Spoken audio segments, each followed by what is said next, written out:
What's up guys, it's Moosh here, and today in this video I'm going to be talking about how I save money as a college student and what I'm doing in college to keep my tuition down as low as possible.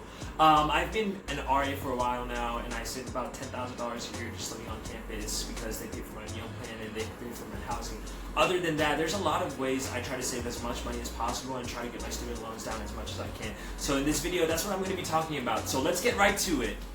So one of the biggest ways I've talked about before that I'm saving money in college right now is by being an RA. There are positions like RA, HA, and FA at UNT where if you're working for us, you don't have to pay for housing and you don't have to pay for a meal plan. They give us a place to live, they give us a meal plan for 7 days, and they also give us $400 flex in our ID cards, which is like a bulk of where I save my money because it saves me about $10,000 a year. Plus, I don't have to buy groceries, so I save a lot of money. And if I want to eat out, I have $400 in my ID card, so I can use my flex to go eat out too. So I save a lot of money right there. Now, if you're going to college, I recommend going to your college and looking for jobs that are similar. Every college has RAs if they have a residence hall, and they'll have certain benefits. I know for UNT, there are other paying jobs where you can run student orgs and you can actually get paid for that too. So if you can find a job that pays you while it still looks good on your resume, especially if there's something in your specific field, I strongly recommend doing those jobs, even though a lot of times they can be competitive. For example, being an RA at UNT specifically is extremely competitive. We have a lot of people apply and very few get hired. But I strongly recommend looking for those jobs because they can be very helpful. The other thing that really helps me save money is by tracking my expenses. One of the biggest things I always like to do is, before the month even starts, I look at my expenses from the previous month and I try to estimate how much I'm going to be spending money, which means I try to track every single bill that I'm going to have to pay. I try to track every single dollar that I'm spending for eating out, buying groceries, buying cleaning supplies, buying anything, and try to estimate that, and then I try to look at how much money I'm about to make for this month, and after that I subtract that, and whatever that's left, I divide that up into my savings, my normal spending money, and then my bills. After that, I kind of distribute it that way. One of the best things I've ever done is, even before I can get my paycheck into my debit card, I set it up to auto deposit to where 25% of my paycheck goes into savings automatically. That way I don't even ever see that money and I don't have to think about it. It just goes into my savings, which is really cool. When it goes into my savings account, it's also accumulating interest over time, so it's compounding, so the money increases, so I actually get more money out of it. So having a savings account is really important, and when you're getting your paycheck, try to come up with a percentage. For me, it's 25%, but of course it can be different for everyone. Even if it's like 10% of your paycheck, try to just put it away and act like it's not even there in case there's an emergency. And that's one of another ways I save money.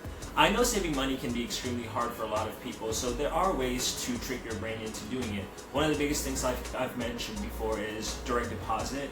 Before you even get your paycheck, just put up a certain percentage that works for you and put that money into a savings account that has a high yield of interest, and just forget about it. Don't touch it unless there's an emergency. Another thing I personally do is when I want to go eat out, or if I want to spend money on something that I don't necessarily need, I look at, do I really need it? And if I don't, I take that amount of money that I was going to spend on something that I don't need and I put it back into my savings account, or I put it into my investment account. That way I can invest it later, or I can put it into my savings so it accumulates interest over time. So the biggest thing I do that with is food, especially when I'm wanting to go eat out. I look at if I have anything at home and if I can just eat at home or not. And if I can, I make myself a sandwich, and then I take that $20 that I was going to spend for eating somewhere else like Chipotle, and then I take that money and I put it into my savings account. That's something that's been really helping me save consistently, and it's also been helping me be healthy because I'm not eating as much junk food, and it's also like I'm eating at the cafeterias, or I'm doing grocery shopping, I'm eating my own food, which really helps me in the long run too because I'm learning how to control my impulses. I'm staying healthy and eating better, and it's helping me save a lot more money. Other than just putting a percentage of money into my savings account, or just like taking money that I'm about to spend on something useless and putting it into my savings account, there are some other things that I also do to save money. And one of the biggest things I like to do is invest money with money I get from my side hustle. So this is all extra money other than my jobs that I work and I put time into. These are side hustles that I do, like tutoring or babysitting or donating plasma. What I typically like to do is I like to take this money that is my extra income, and I like to use a percentage of it to pay off my student loans, because I'm trying to pay off a lot of my student loans before I go into grad school, because I know I'm going to have more loans for it. So what I do is, after I pay off a certain percentage of my student loans, I take that money and I invest it. I invest it into high dividend stocks, but in order to do that, I have to really research. Sometimes I will spend about 2 to 3 hours researching a company to see how sustainable they are, how much their profits are, what they're doing, how profitable they might be in within the next 3 to 4 years, and I invest in them for a long run. And what happens is those companies over time pay me dividends, which is basically profit that they make that they want to give to shareholders, and I take that money and I reinvest it back into those companies again, and over time it accumulates more wealth, and that is a form of savings too. And I like that because it really automates my money into making more money.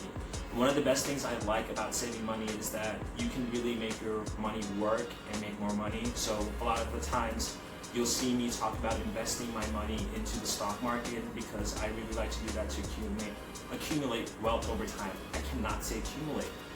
So that's one of the few things you can do. Of course, that requires a lot of research, and you really need to know what you're doing, and it's different for everyone. For me personally, I have a high risk tolerance, so I like to invest in a lot more riskier stocks. For some people, that might not be it. So you have to really do research in terms of that too.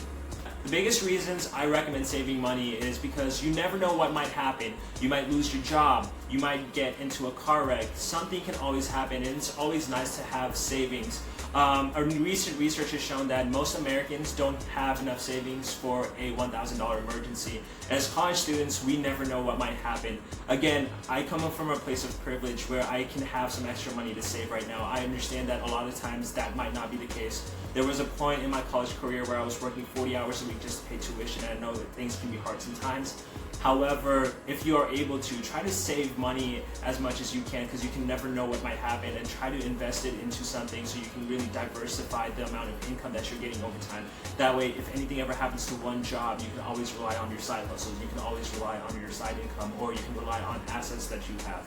If you like this video, please like and subscribe. And if you want to follow me on other platforms of social media like Instagram and Twitter, you can follow Moosh Talks. And in the comments below, let me know if there's any other topics you want me to cover. And I hope you have an amazing day.